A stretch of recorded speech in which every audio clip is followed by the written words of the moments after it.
adalah gembalaku, takkan kekurangan aku. Saudara-saudari terkasih, selamat pagi. Salam jumpa lagi dalam Sabda Siap Saji, Sabtu 20 Maret 2021. Marilah kita berdoa. Dalam Bapa, Putra, dan Roh Kudus. Amin.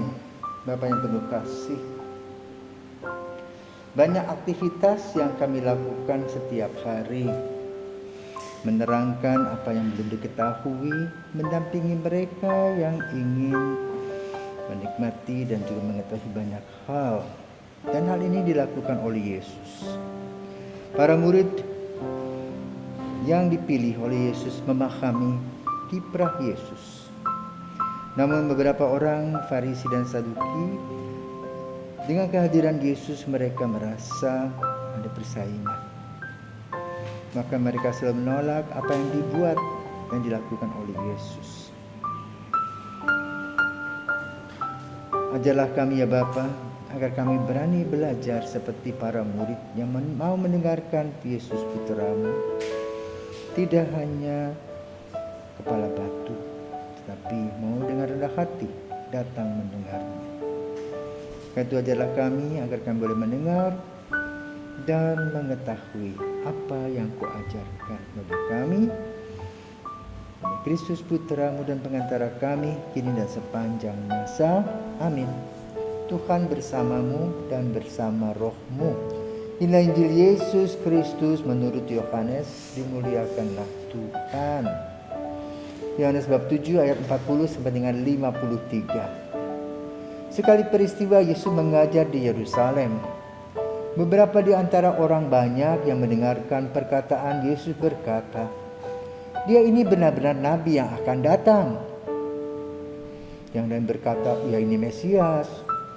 Tetapi yang lain lagi berkata, "Bukan, Mesias tidak datang dari Galilea.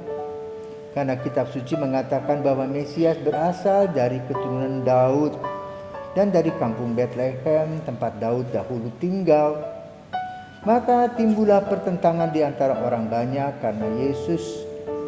Beberapa orang di antara mereka mau menangkap dia, tetapi tidak ada seorang pun yang berani menyentuhnya.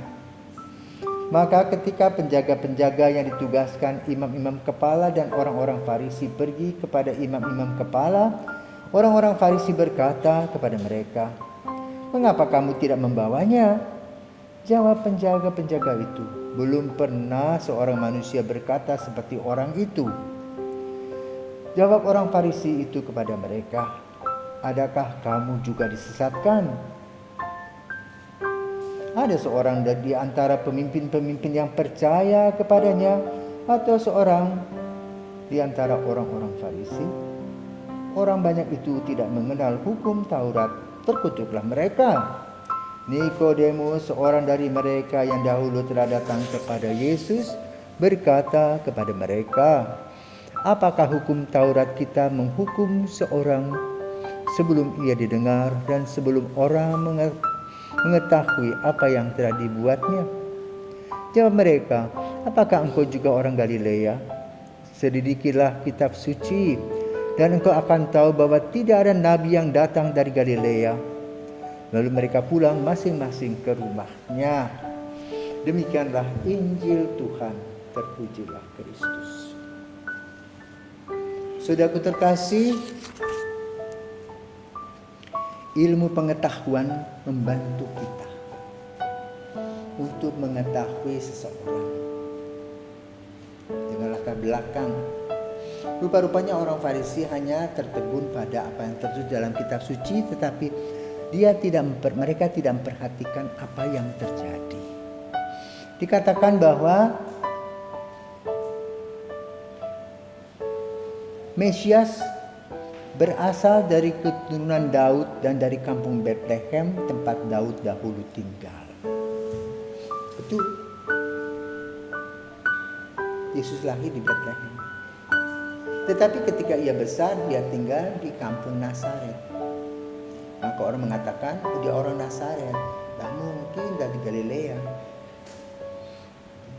Karena itu kalau kita mempunyai kesempatan, belajar sebanyak-banyaknya agar kita tidak separuh-separuh. Lalu kita menyimpulkan pun kesimpulan kita salah. Sering hal itu terjadi yang kadang-kadang membuat pertengkaran ya, dalam rumah tangga misalnya. Suami istri bertengkar karena pengetahuan yang tidak penuh, hanya dengar dengan separuh lalu menyimpulkan dan kesimpulannya yang salah. Misalnya contoh, orang sering tertegun dengan IQ. Wah, hebat dia, tinggi loh IQ-nya. Ternyata di dalam pelajaran dia tidak hebat, biasa saja. Kenapa? Karena IQ tadi menunjuk pada satu bidang studi yang dia suka, misalnya matematika, bahasa. Tetapi seorang sering mengelompokkan, ya dia pandai. Pandai itu baik, tetapi kepandaian itu sekarang bukan hanya pada IQ, tetapi pada SQ. Bagaimana dengan apa yang dimiliki seorang anak, anak itu bisa menjabarkannya untuk hidup mereka. Sehingga hidup mereka penuh dengan banyak hal yang mengagumkan. Misalnya bagaimana mereka secara sosialitas punya relasi dengan orang lain, bertata krama, bukan hanya pintar tapi kalau ketus. Pintar tapi tidak jujur dan licik. Kemudian relasi dengan orang lain selalu jujur dan benar, disiplin dan tanggung jawab. Mungkin di kelas tidak menonjol, tetapi dalam kehidupan sehari-hari dia betul bisa menerjemahkannya. Sehingga orang tua bertengkar soal IQ anak. Ya dia segitu, anak segini. Lihatlah pada kenyataan sehari-hari apa yang terjadi dengan pertumbuhan anak. Sehingga kita tidak menghakimi anak begitu saja. Demikian pula ketika kita berbicara tentang Yesus. Lihat secara global siapa sih sebenarnya Yesus itu. Katakan sang juru selamat. Apa yang dilakukan?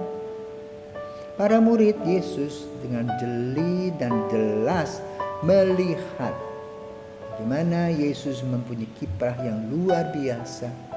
Si buta, si tuli, si timpang bisa berjalan, bisa melihat, bisa mendengar. Orang yang kerasukan setan bisa dilepaskan. Dan semuanya gratis, tidak harus bayar. Tidak harus memberi perpuluhan. Itu para murid. Tetapi tentu saja bagi mereka yang melawan Yesus selalu ada saja. Tak ada yang baik yang dibuat oleh Yesus. Maka Nikodemus mengatakan apa? Nikodemus adalah seorang yang sudah bertobat, yang paham. Dia bukan orang Yahudi tetapi orang dari luar Yahudi. Yang mengerti tentang Yesus, maka dikatakan apa? Ya, jangan mengadili dulu. Ya, lihat, ya, ada praduga tak bersalah. Lihat kenyataannya. Tetapi rupa-rupanya orang-orang Yahudi sudah bulat mau menjebloskan Yesus. Dan semuanya menjadi hitam kelam. Dan nanti sejarah akan mengatakan. Karena itu bagi orang-orang yang saat ini mengalami tekanan tertentu, tenang-tenang saja. Karena pada waktunya akan berbicara tentang kebenaran itu. Sehingga mari kita belajar untuk melihat dengan jernih, menggunakan pikiran yang waras, menggunakan kata-kata yang sopan, dan berpikir positif. Sehingga kita tidak terjerumus kepada penghakiman-penghakiman yang tidak perlu. Semoga kita diberkati. Selamat pagi.